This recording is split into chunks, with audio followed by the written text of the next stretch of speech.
নমস্কার বন্ধুরা, রাজকন্যা রান্নাঘরে আপনাদের সবাইকে স্বাগত। আজকে আমি আমের আচারের একটি রেসিপি আপনাদের সঙ্গে শেয়ার করব। রোদে দেওয়ার ঝামেলা ছাড়াই খুব সহজে বানিয়ে দেখাবো কাঁচা আমের টক ঝাল ঝুরি আচার। তো আপনারা শুরু থেকে শেষ অবধি ভিডিওটি দেখতে থাকুন, আশা করি আপনাদের ভালো লাগবে। কাঁচা আমের টক ঝাল ঝুরি আচার বানানোর জন্য এখানে আমি 1 কেজি কাঁচা আম নিয়েছি। আর একদম টাটকা টাটকা আম নিতে হবে, কিন্তু আজকেই পেরে নিতে হবে, নয়তো একদিন আগে পেরে নিলেও হবে।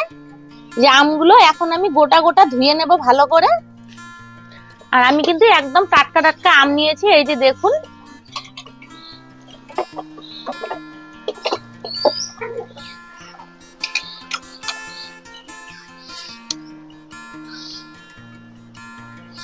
এই দেখুন একদম টাটকা আম থেকে কত আঠা বেরোচ্ছে। আমের মুখটা কেটে নিয়ে আঠাটা আমি ধুয়ে নেব ভালোভাবে।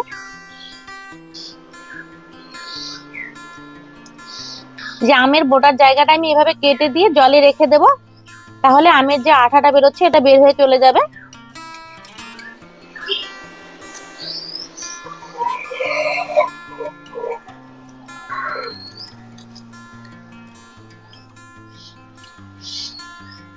আমগুলো আমি খোসার সমেত কেটে নেব।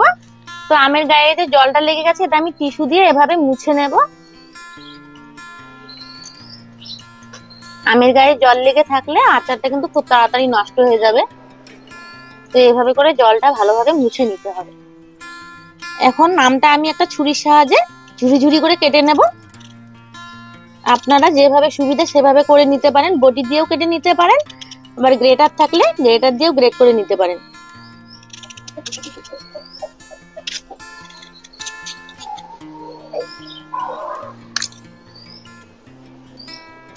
যে এভাবে কুচি কুচি করে নেব।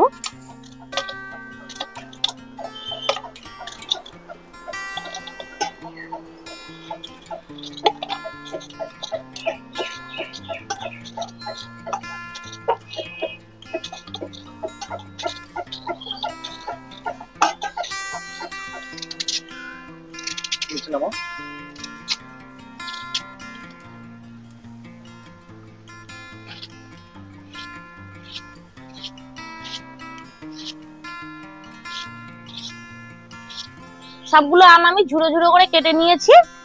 এখন এতে আমি দিয়ে দিচ্ছি 1 চামচ লবণ আর 1 চামচ দিয়ে দিচ্ছি হলুদ গুঁড়ো। লবণ আর হলুদের সঙ্গে আমগুলো ভালোভাবে মেখে নেব।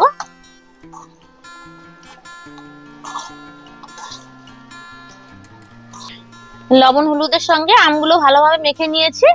এখন এগুলো আমি এভাবে 1 ঘন্টার মতো রেখে দেব। আমের আচারে কাঁচা লঙ্কা দিলে ফ্লেভারটা খুবই ভালো লাগে। তো আমি এখন গাছ থেকে কাঁচা লঙ্কা তুলে নিয়ে আসব।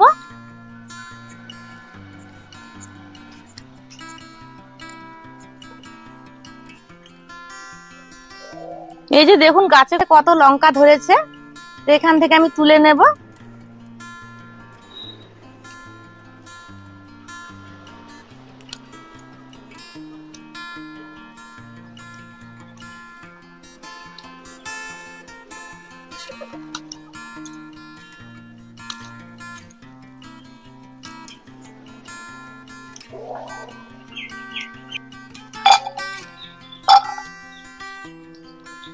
এই যে গাছে দেখুন ডলের লঙ্কা হয়েছে, এগুলো তুলে নিচ্ছি।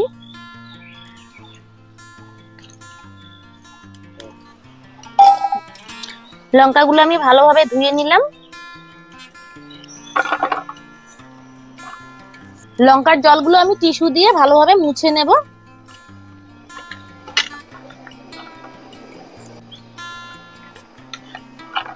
এখন লঙ্কাগুলোর বোটা ছাড়িয়ে মাঝখান থেকে কেটে নেব।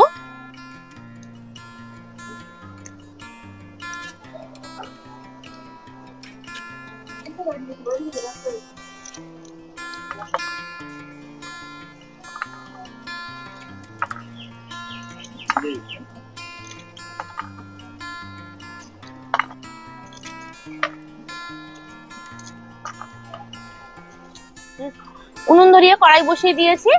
এখন আমি আচারে দেওয়ার জন্য একটা ভাজা মশলা বানিয়ে নেব। কয়েকটা শুকনো লঙ্কা দিয়ে দিলাম, 1 চামচ গোটা মৌরি, 1 চামচ গোটা ধনে, 1 চামচ গোটা জিরে, হাফ চামচ গোটা মেথি, 1.5 চামচ হলুদ সর্ষে, আর 1.5 চামচ কালো সর্ষে একসঙ্গে এখন ভেজে নেব।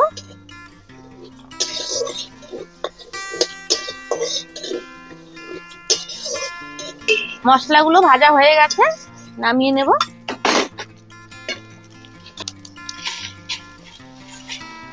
এখন মশলাগুলো একটু ঠান্ডা করে নিয়ে আমি গুঁড়ো করে নেব। মশলাগুলো ঠান্ডা করে নিয়েছি, এখন গুঁড়ো করে নেব।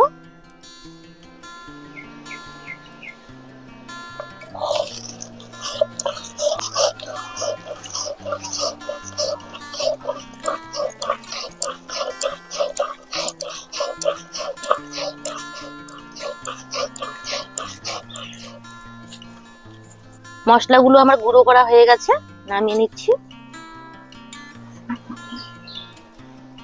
এই আচারে কিন্তু একটু মশলা বেশি দিতে হয়, তাহলে ভালো লাগে খেতে। আর এদিকে 1 ঘন্টা রেখে দিয়েছি আমগুলো, দেখুন কতটা জল ছেড়ে দিয়েছে। এখন এই আমের জলগুলো আমি একটা সুতি কাপড় দিয়ে চেপে চেপে বের করে নেব।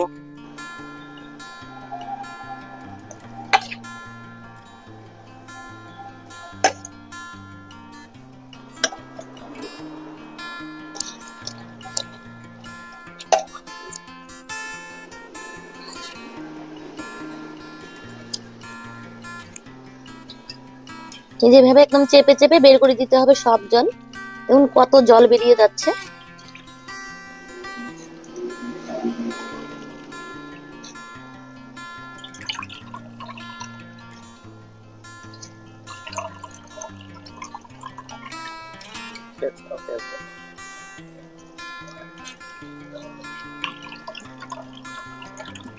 এই যে আম থেকে দেখুন কতটা জল বেরিয়ে গেল। এইভাবে জলটা চেপে চেপে বের করে নিলে আমের আচার 1 বছরে একদম ভালো থাকবে। আমটা এখন ঢেলে দেখাচ্ছি, দেখুন কতটা ঝুরঝুরে হয়ে গেছে। এই যে দেখুন কতটা ঝুরঝুরে হয়ে গেছে।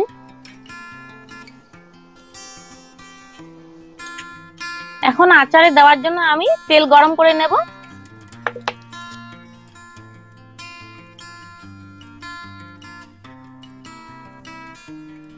তেল ভালোভাবে গরম হয়ে গেছে, এখন নামিয়ে নেব।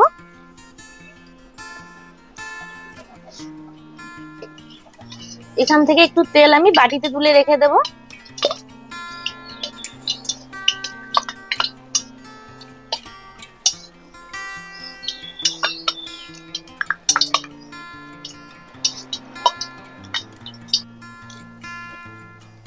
এখন এতে দিয়ে দিচ্ছি 1/2 চামচ হিং, 1/2 চামচ হলুদ গুঁড়ো, আর 1 চামচ দিয়ে দিচ্ছি কাশ্মীরি লাল লঙ্কার গুঁড়ো, কালারটা ভালো হওয়ার জন্য। 1 চামচ দিয়ে দিচ্ছি লবণ। আমি আগে আমের মধ্যে যে লবণটা দিয়েছি এটা কিন্তু জলের সঙ্গে বেরিয়ে চলে গেছে।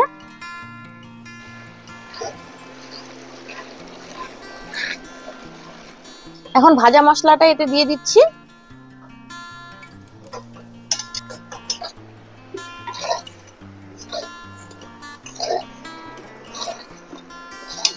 এখন কাঁচা লঙ্কাগুলো দিয়ে দিচ্ছি।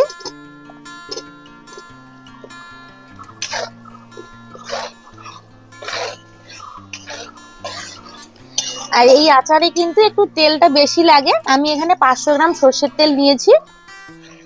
এই আচারের তেল দিয়ে মুড়ি, রুটি, পরোটা, ভাত সবকিছু খেতেই ভালো লাগে। এখন আমগুলো দিয়ে দিচ্ছি।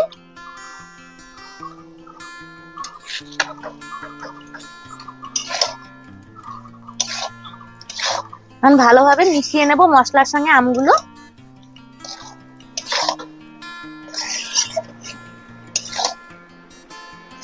দেখুন আচারগুলো কত সুন্দর লাগছে দেখতে,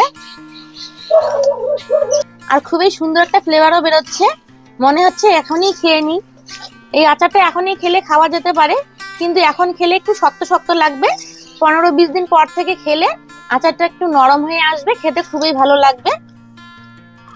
আচারগুলো এখন আমি একটু ভালোভাবে ঠান্ডা করে নেব, তারপর কাচের বয়ামে রেখে দেব। তো আচারটা আমি ঠান্ডা করে নিয়েছি। এখানে আমি 2টো কাচের বয়াম নিয়েছি, এখন এতে আমি ভরিয়ে রাখবো।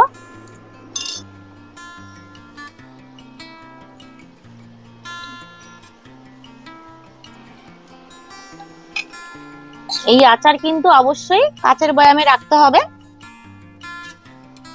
নাহলে নষ্ট হয়ে যাবে খুব তাড়াতাড়ি।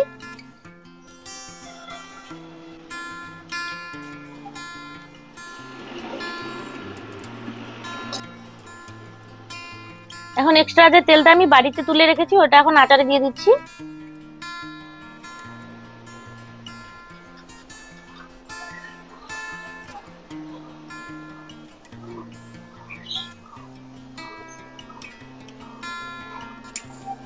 এই যে দেখুন বয়ামের মধ্যে কত সুন্দর দেখা যাচ্ছে আচারটা, আর তেলে কিন্তু একদম ভরপুর।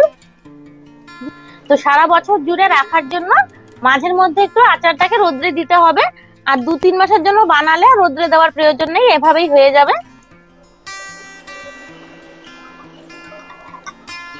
তো বন্ধুরা দেখতেই পেলেন কত সহজে আমি কাঁচা আমের টক ঝাল ঝুরি আচার বানিয়ে নিলাম। তো এভাবে আপনারাও বাড়িতে বানিয়ে রাখবেন, সারা বছর ধরে খেতে পারবেন। তো আশা করি আজকের আচারের রেসিপি আপনাদের ভালো লেগেছে। ভালো লেগে থাকলে ভিডিওটিতে লাইক করে দেবেন, শেয়ার করে দেবেন, আর আমার চ্যানেলটিতে নতুন বন্ধু হয়ে থাকলে চ্যানেলটিকে সাবস্ক্রাইব করে দিয়ে আমার পাশে থাকবেন। ভিডিওটি এখানে শেষ করছি, সবাই ভালো থাকবেন। দেখা হচ্ছে পরবর্তী কোনো রান্নার ভিডিও নিয়ে।